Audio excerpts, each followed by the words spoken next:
Halo pemirsa, selamat datang di Perantara, program persembahan kantor berita Antara yang menjadi perantara Anda dengan cerita sebenarnya. Bersama saya, Suci Nurhaliza.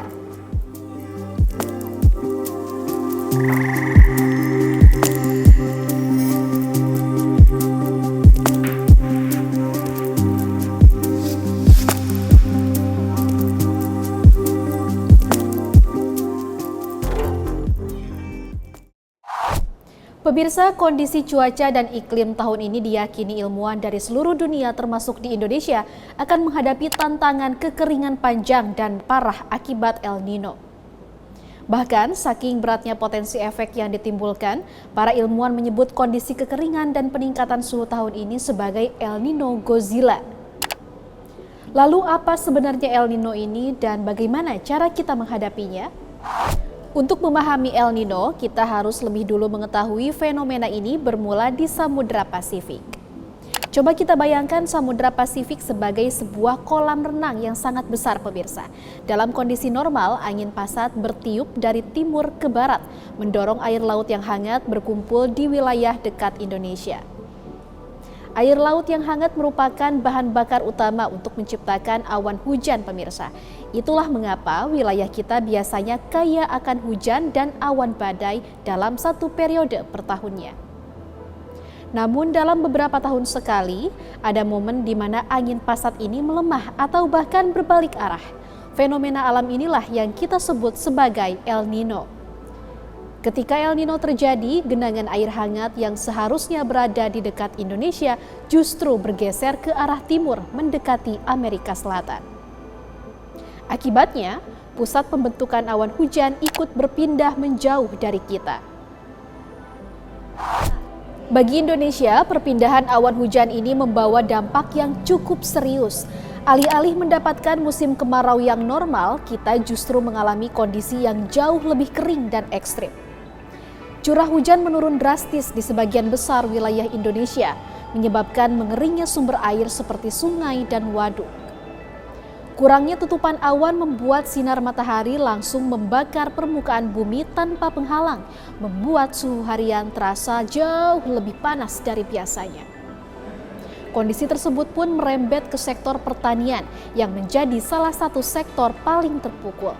Tanpa pasokan air yang cukup, sawah-sawah retak dan petani kesulitan menanam padi yang berujung pada ancaman krisis pangan. Selain itu, semak-semak dan hutan yang mengering menjadi rentan terbakar.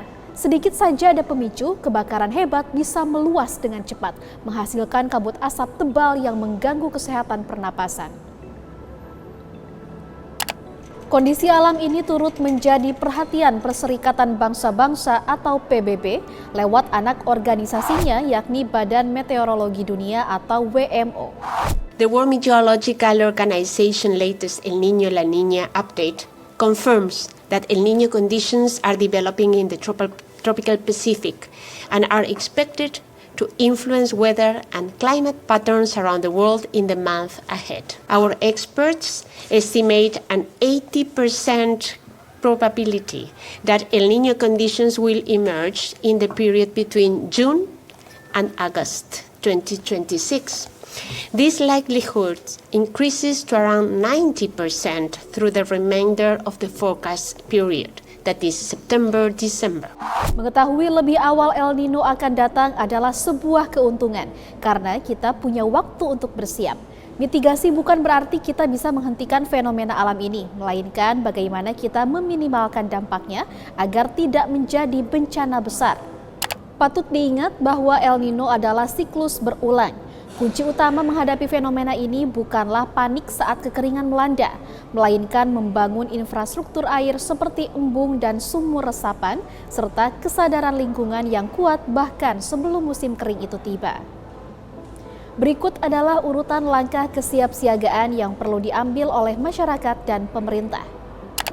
Sebelum kemarau memuncak, tampung air hujan sebanyak-banyaknya selagi masih ada sisa hujan. Ketika El Nino mulai masuk, ubah kebiasaan menjadi sangat hemat air demi menjaga cadangan air tanah. Dari sektor pertanian, Para petani untuk sementara bisa beralih tanaman yang butuh banyak air seperti padi ke tanaman pangan yang lebih tangguh terhadap kekeringan seperti palawija, jagung, atau sorghum. Untuk pencegahan karhutla, hentikan total kebiasaan membersihkan lahan dengan cara dibakar. Pemerintah dan relawan harus memperketat patroli di titik-titik rawan kebakaran hutan. Dalam menghadapi suhu ekstrim, perbanyak minum air putih, gunakan masker saat keluar rumah jika udara berkabut, dan jaga imunitas tubuh. Mengingat debu atau asap berisiko memicu dehidrasi, serta infeksi saluran pernapasan atau ISPA. Pemirsa, itu dia perantara untuk episode kali ini. Anda bisa menyaksikan tayangan ini di saluran UCTV, kanal YouTube Antara TV Indonesia, dan antaranews.com. Terima kasih telah menyaksikan. Saya Suci Nurhaliza, pamit undur diri. Sampai jumpa.